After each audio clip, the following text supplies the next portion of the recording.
최근에 추세가 연금 중에서 일정한 수익률을 최저 보증하는 연금들이 나오기 시작했어요. 처음에는 한 5%부터 나오기 시작해가지고 지금 6%, 7%, 8%까지 나와 있어요. 8%를 최저 보증합니다. 매년 연 단리로 8%를 최저 보증하는 연금이 나와 있습니다. 이 연금들이 이렇게 높은 수익률을 보증해주는 조건이 있어요.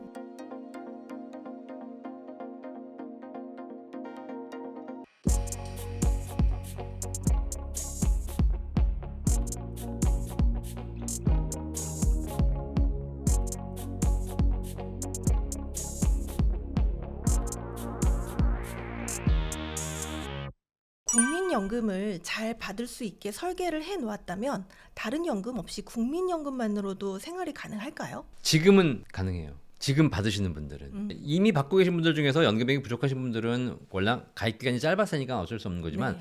지금 막 이제 연금을 계시를 앞두고 계시는 베이비붐 세대를 제가 상담해 보니까 직장 생활을 꾸준하게 하면서 국민연금을 꾸준하게 잘 준비해 오신 분들 88년도 90년대 초반에 직장 생활 딱 시작했을 때 국민연금 시작돼 가지고 나는 뭐 생각도 하지도 않았는데 월급에서 그냥 자동적으로 뛰어가 가지고 연금을 준비해 왔던 이런 대기업 다니시는 직장인들은 기본적으로 국민연금을 최소 150에서 200씩은 받습니다. 자, 그러면 한 달에 200만 원 국민연금을 평생 받는 거고 물가 상승률 연동해서 올라가는 것이기 때문에 뭐 한 달에 200만 원이 적냐 많냐를 뭐 얘기하는 건 의미가 없지만 사실 어디 가서 굶어 죽을 정도는 아니지 않습니까? 그리고 이분들이 국민연금만 있는 것도 아니고 퇴직금도 있고 또 배우자도 연금 있는 분들 계시고 만약에 배우자랑 맞벌이 했다 그럼 끝이에요. 더 이상 뭐 할 게 없어요. 그냥 둘이 합쳐서 400이니까 이렇게 국민연금만으로 충분히 노후가 가능하죠. 하지만 대부분이 국민연금을 잘 준비해 오셨다기보다는 그런 특정인 대기업을 다니거나 이렇게 해오신 분들을 제외하고 자영업하셨거나 이직했거나 여러 가지 좀 바꿨거나 뭐 이런 여러 가지 어려움이 있으셨던 분들은 국민연금이 부족하죠.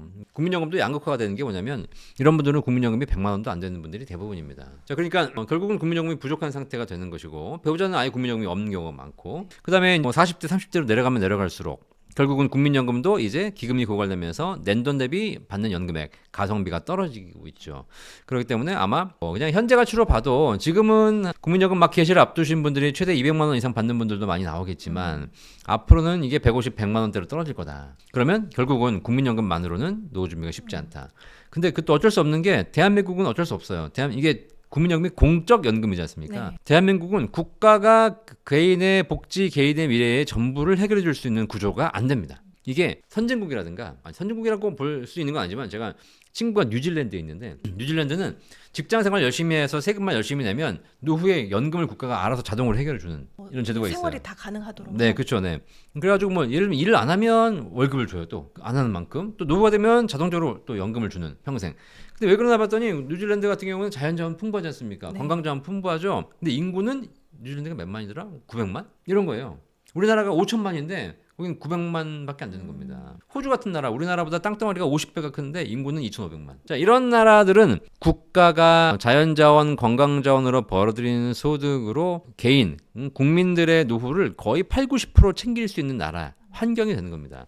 근데 대한민국은 그렇지 않기 때문에 어쩔 수 없어요. 이게 공적 연금만으로 내가 뭔가를 하겠다. 국가가 해주는 사회 복지만으로 내가 내 인생을 해결하겠다라는 것이 구조적으로 불가능합니다.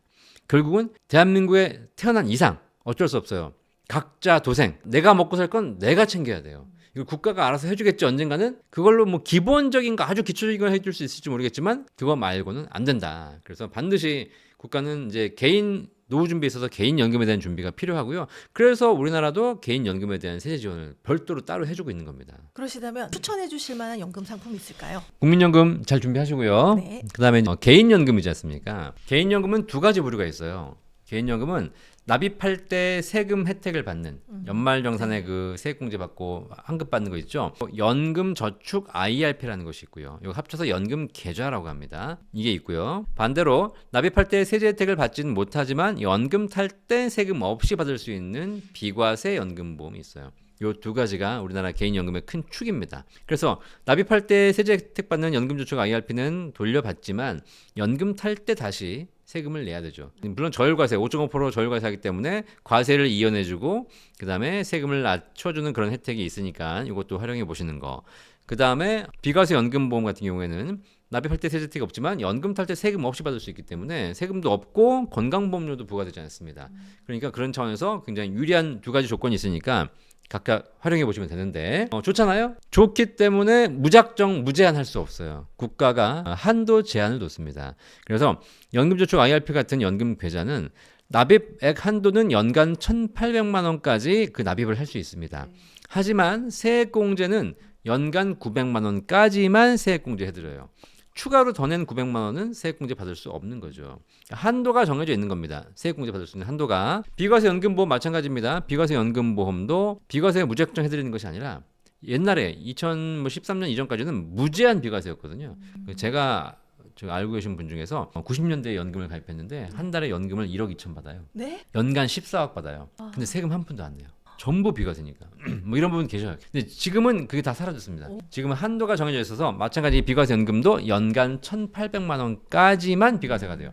납입은 무제한 할 수 있지만 납입 금액 중에서 월 150만 원, 연간 1,800만 원까지 비과세가 되기 때문에 요 두 가지 한도를 잘 활용하시면 포트폴리오 잘 짜면 내가 여기서 개인연금을 가지고 좀 만들 수 있을 것 같고요.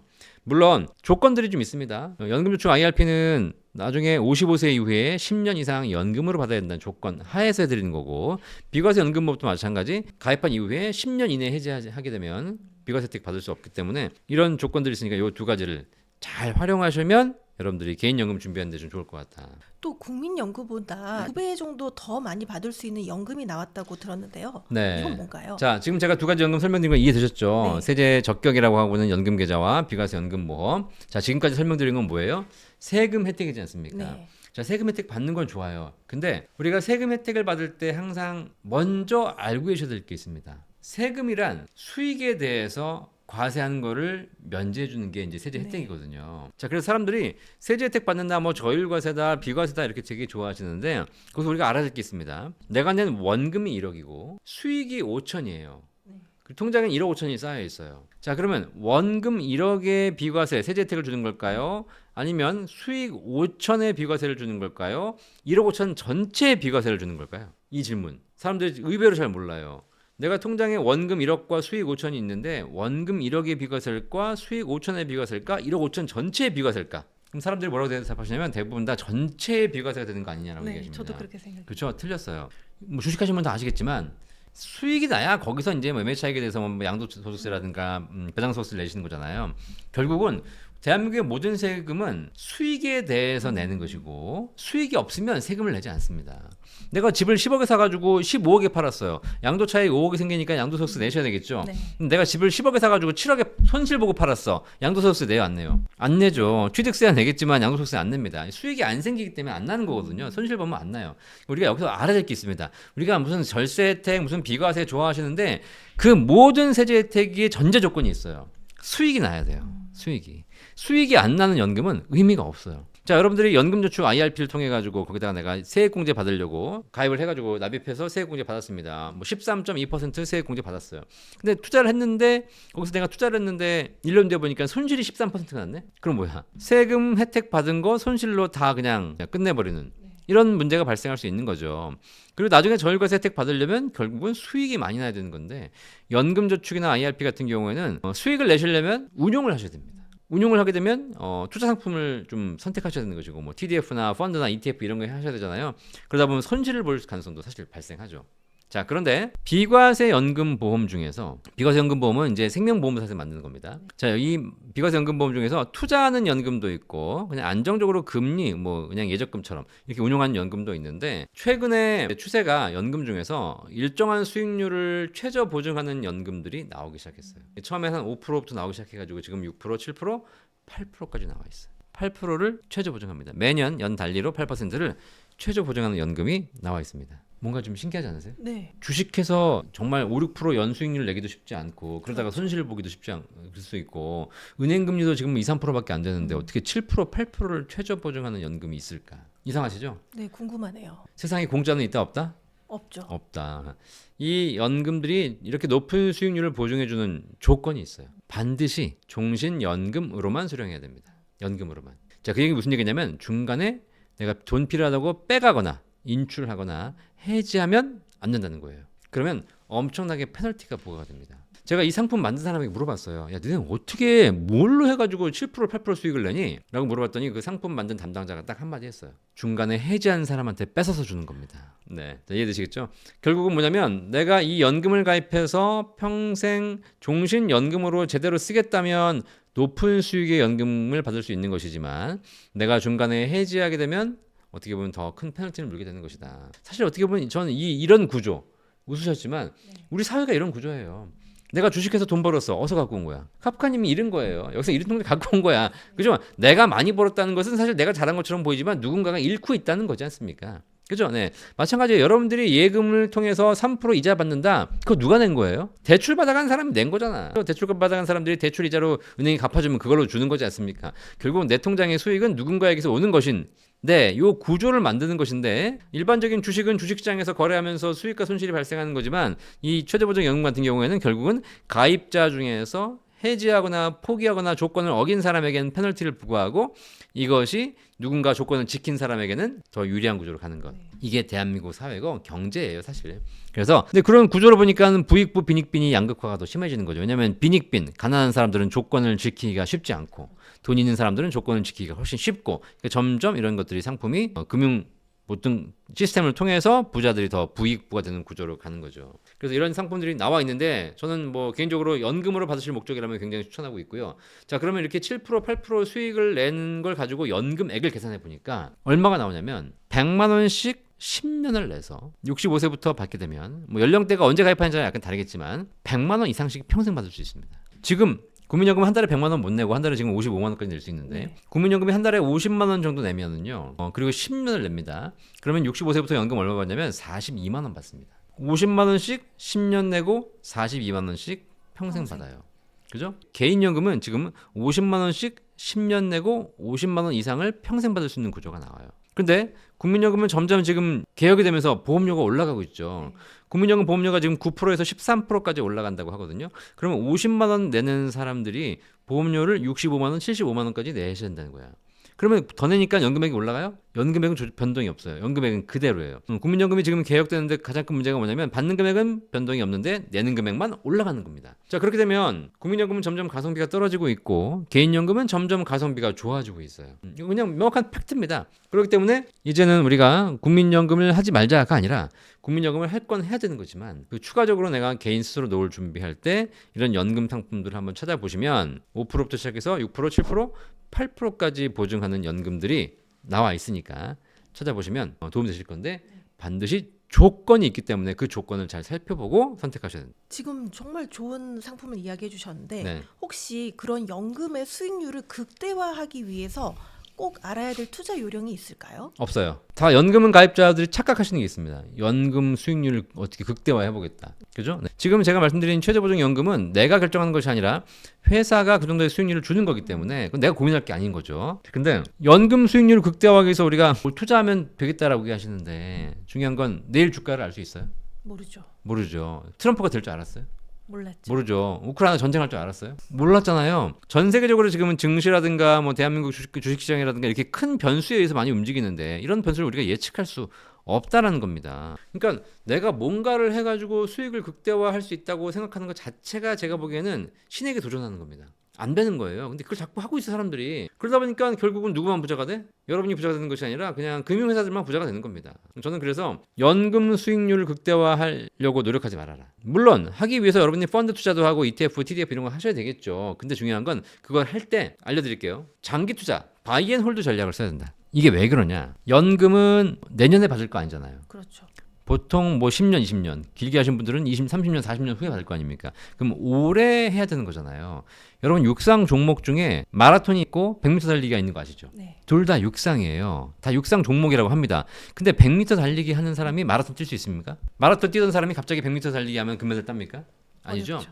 같은 육상이지만 완전히 다른 종목이고 훈련하는 방법도 다르고요. 뭐 근육도 다르고요. 그다음에 전략도 완전히 다릅니다. 자, 그런데 우리는 연금 장거리를 뛰어야 되거든요. 42.195km를 뛰어야 되는데 그 시작하자마자 초반에 한 500m를 100m 달리기를 하는 거야. 죽어라 뛰는 거지. 죽어라 그냥 1등 하려고. 그리고 딱 1km 왔어. 아직 41.195가 남았어. 근데 이미 나는 탈진한 거야. 못 뛰는 거예요. 그러면 안 돼요.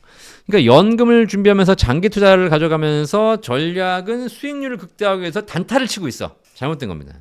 아시겠죠? 예, 연금 수익률을 극대화하는 방법은 우량한 펀드, 우량한 주식을 사서 장기적으로 보유하는 것이지 절대 단기적인 수익을 극대화하기 위해서 노력하는 것이 아니다. 꼭 명심해 주시기 바라겠습니다. 또 박사님께서 이렇게 말씀하시길 절대 하면 안 되는 재테크가 있다. 이런 이야기를 하셨는데 모두가 증권사에 속고 있다. 이게 어떤 내용일까요? 지금 말씀드린 내용이 이제 그런 내용이에요. 뭐 증권사에 속고 있다, 증권사가 나쁘다 이런 것이 아니고 일단 기본적으로 보시면 구조적으로 보시라는 거죠. 증권사 우리가 사실 그러잖아. 내가 밥을 먹으러 가도 밥이 얼마예요? 근데 밥이 뭐 5,000원, 6,000원이면 싸잖아요. 야, 그럼 무슨 생각해? 20원 이렇게 원가도 안 되는 장사를 가지고 어떻게 해요? 남길까? 되게 좀 봉사하는 마음으로 잘해주시는 분인가 보다. 음식도 맛있고. 근데 중요한 건 별 허접한데 밥값이 10,000원, 20,000원이야. 야, 그럼 이게 원가가 얼마인데 이렇게 비싸게 받아? 벌겠네. 이런 다시는 안 하지. 이런 생각 할 거 아닙니까? 우리가 뭔가가 가격에 민감하게 하면서 나에게 서비스와 재화를 제공하는 사람들이 어떻게 먹고 살까에 대한 고민하지 않습니까? 뭐 유튜브 보면서도 우리 성정글 TV는 뭐 먹고 살까? 저기 뭐 광고하나? 뭐 이런 거 생각할 거 아닙니까? 다 그래요. 그래가지고 뭐 생각보다 제가 많이 벌어간다 그러면 막 욕하고 뭐 이런 거 막 하지 않습니까? 지금 유튜브도. 자, 그런 겁니다. 자, 그러면 여러분들이 증권사 가서 주식을 해요. 근데 사람들이 주식할 때 그런 생각을 안 해.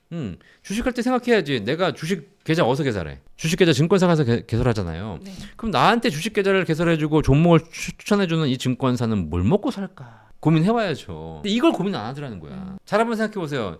우리나라에는 수많은 증권사가 있는데 이 증권사의 수익원은 뭘까요? 증권사의 수익원이 내가 주식을 투자해서 주식에서 수익이 나면 그 수익을 증권사와 나눠 갖는 쉐어하는 구조입니까?